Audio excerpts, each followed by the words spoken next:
साथियों नमस्कार। Real news channel में आपका हार्दिक स्वागत है।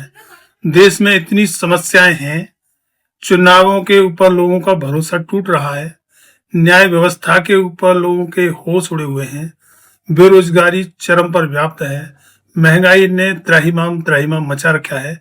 लेकिन हमारे राजनेता इन पर बात ना करके गड़े मुर्दे उखाड़ने में लगे हुए हैं। भारतीय जनता पार्टी का गड़े मुर्दे उखाड़ना तो समझ में आता है, क्योंकि वो सत्ता में है, केंद्र में भी और ज्यादातर राज्यों में। इसलिए उसे अपने काम का हिसाब ना देना पड़े, वहां से ध्यान हटाने के लिए या ध्यान भटकाने के लिए उसे वो चीजें करनी पड़ती हैं। कभी वो औरंगजेब का मुद्दा लाते हैं, कभी दिवाली पर मुसलमानों के खिलाफ आग बोलते हैं, और उस पर अब ईद पर भी उन्होंने काफी माहौल बनाया। उधर संभल में मंदिर मस्जिद का विवाद खड़ा कर दिया। मतलब भारतीय जनता पार्टी को तो देश की विभिन्न समस्याओं पर जवाब ना देना पड़े, उसके लिए वो चीजें जरूरी हो जाती हैं। क्योंकि अगर वो चीजें नहीं उठेंगी तो भारतीय जनता पार्टी को अपने केंद्र के कामों का भी और राज्य सरकारों के काम का भी जवाब देना पड़ेगा। इसलिए वो तो बचने के लिए वो करेंगे। लेकिन उसी में शामिल हो रही है समाजवादी पार्टी।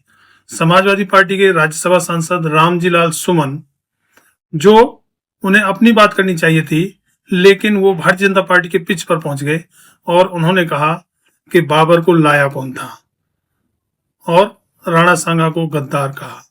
बस भारतीय जनता पार्टी को तो यही चाहिए था, जो उसे मुफीद चीज थी और मुफ्त में मिल गई। भारतीय जनता पार्टी की तरफ से करणी सेना, जो उत्तर प्रदेश के मुख्यमंत्री योगी आदित्यनाथ के सुजातीय लोगों की टीम मानी जाती है करणी सेना, वो मैदान में आ गई और उसने हंगामा किया। और रामजी लाल सुमन, जो राज्यसभा सांसद हैं समाजवादी पार्टी के, उनके घर पर जाकर हंगामा किया। अब समाजवादी पार्टी रामजी लाल सुमन के दलित होने का मुद्दा उठा रही है। रामजी लाल सुमन तब भी शायद सपा में ही रहे होंगे जब अखिलेश यादव ने दलित महापुरुषों के नाम पर बने हुए नगरों के नाम, जिलों के नाम और पार्कों के नाम वो सारे चेंज किए थे। उस टाइम शायद रामजी लाल सुमन नहीं बोले थे, तो उनको दलित नेता कैसे कहेंगे। लेकिन समाजवादी पार्टी दलित नेता कह रही है। रामजी लाल सुमन तब भी नहीं बोले होंगे जब समाजवादी पार्टी के एक एमपी ने लोकसभा में आरक्षण में प्रमोशन का बिल फाड़ा था। उस टाइम शायद रामजी लाल सुमन दलित नहीं रहे होंगे। अब क्योंकि दोनों ही पार्टियों को अपनी अपनी वोट के लिए राजनीति करनी है, उधर भारतीय जनता पार्टी और उधर समाजवादी पार्टी भी। अब अगला चुनाव उत्तर प्रदेश में 2027 में उत्तर प्रदेश विधानसभा का होने जा रहा है, जो जैसे जैसे समय बीतता जा रहा है, डेट नजदीक आती जाएगी। तो उसके लिए अखिलेश यादव को अपना जनाधार बढ़ाना है। उसके लिए उन्हें यही मुफीद लगा कि रामजी लाल सुमन को दलित नेता बताया जाए। हालांकि जब अखिलेश यादव को उस समय रामजी लाल सुमन के दलित होने का एहसास नहीं रहा होगा, जब महापुरुषों के नाम पर बने हुए जिलों के नाम, पार्कों के नाम चेंज किए गए थे, लोकसभा में आरक्षण में प्रमोशन का बिल फाड़ा गया था। अब उन्हें याद रहा। इन सारी चीजों से लगता है कि उत्तर प्रदेश के मुख्यमंत्री योगी आदित्यनाथ और अखिलेश यादव मैच फिक्सिंग कर रहे हैं।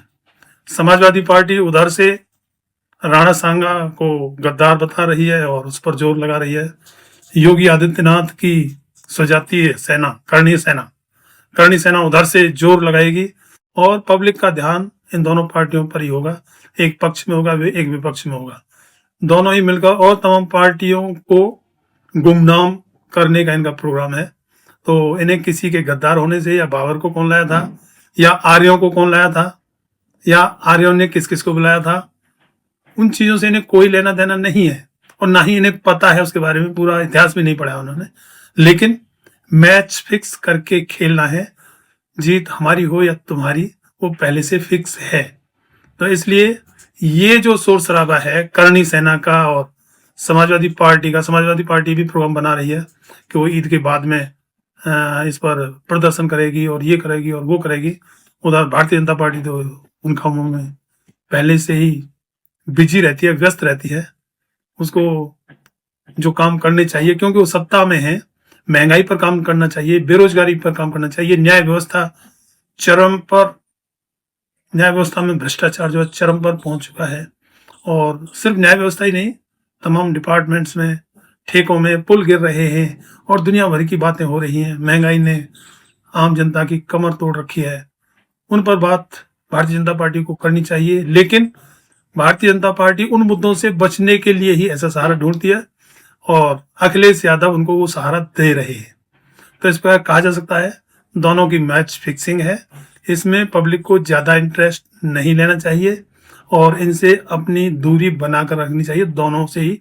और हम ये नहीं कहते आप किसी भी पार्टी को सपोर्ट करें, किसी पार्टी को पसंद करें, लेकिन उनके इस तरीके के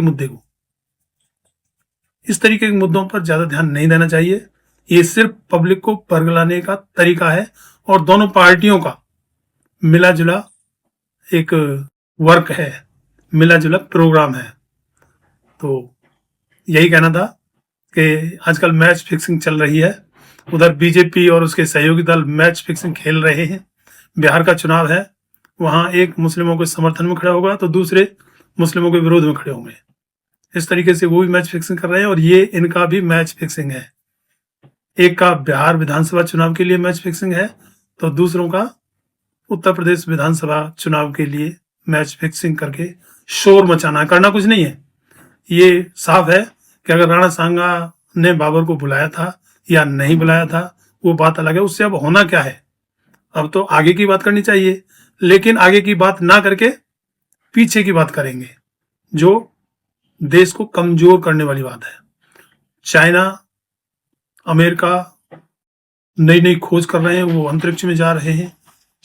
और एलन मस्क जो इतने बड़े बड़े काम कर रहे हैं, चाइना एलन मस्क का व्हीकल इस्तेमाल करता है सैटेलाइट लॉन्च करने के लिए। देखिए कितनी बड़ी बात है। कभी भारत में भी कोई उद्योगपति या कोई व्यापारी या कोई ऐसा हुआ है जो इतनी बड़ी खोज कर सके और इतने बड़े काम कर सके। लेकिन यहाँ होंगे तो तब जब उन बातों पर ध्यान देंगे। खोज तो करना भारत में जरूरी नहीं है। हाँ, मस्जिद के नीचे मंदिर खोज लाओगे तो आपका नाम होगा। जैसे वहां संभल का सीईओ वो राजनीतिक बयानबाजी करता है, नौकरी करते हुए राजनीतिक बयानबाजी करता है और मुख्यमंत्री उसको सपोर्ट करता है। कैसा लोकतंत्र है। ठीक है, नेताओं को राजनीति करनी होती है, लेकिन जो सर्विस मैन है, जो सेवा देने के लिए सरकार की सेवा में शामिल हुए हैं, उनके लिए तो हिंदू, मुस्लिम, सिख, ईसाई, बौद्ध सभी बराबर हैं और उन्हें तो इन राजनीति में नहीं पढ़ना चाहिए। और अगर वो पढ़ते हैं, अगर ब्यूरोक्रेट्स राजनीति की बात करते हैं तो उनके खिलाफ एक्शन होना चाहिए। लेकिन यहाँ मामला उल्टा है, जिनके खिलाफ एक्शन लेने की ड्यूटी जिनकी है वही उनको उसी काम के लिए, उसी गलत काम के लिए सपोर्ट कर रहे हैं। तो देश के हालात नाजुक बने हुए हैं। तो ऐसे में जनता सभी की मालिक है, जनता के बाकी सभी नौकर हैं। तो जनता को इस बात को ध्यान में रखना चाहिए कि कौन क्या कर रहा है और किसी की फिजूल की बातों में नहीं आना चाहिए, उनसे अपनी दूरी बना के रखनी चाहिए। और जहां भी एक्शन लेना है, एक्शन लेना, जनता तो एक्शन ले सकती है, तो या तो विरोध प्रदर्शन कर सकती है या वोट के टाइम पर। तो जहां भी जिसका संवैधानिक तरीके से एक्शन बनता है वो करना चाहिए, अन्यथा उन चीजों से दूरी बनानी चाहिए। दूरी भी एक मौन रूप में एक्शन ही है। इस पोस्ट में इतना ही। पोस्ट अच्छी लगी हो तो चैनल को सब्सक्राइब, पोस्ट को लाइक, शेयर और कमेंट में अपनी राय जरूर दें कि आपका इस बारे में क्या कहना है। धन्यवाद। जय भीम।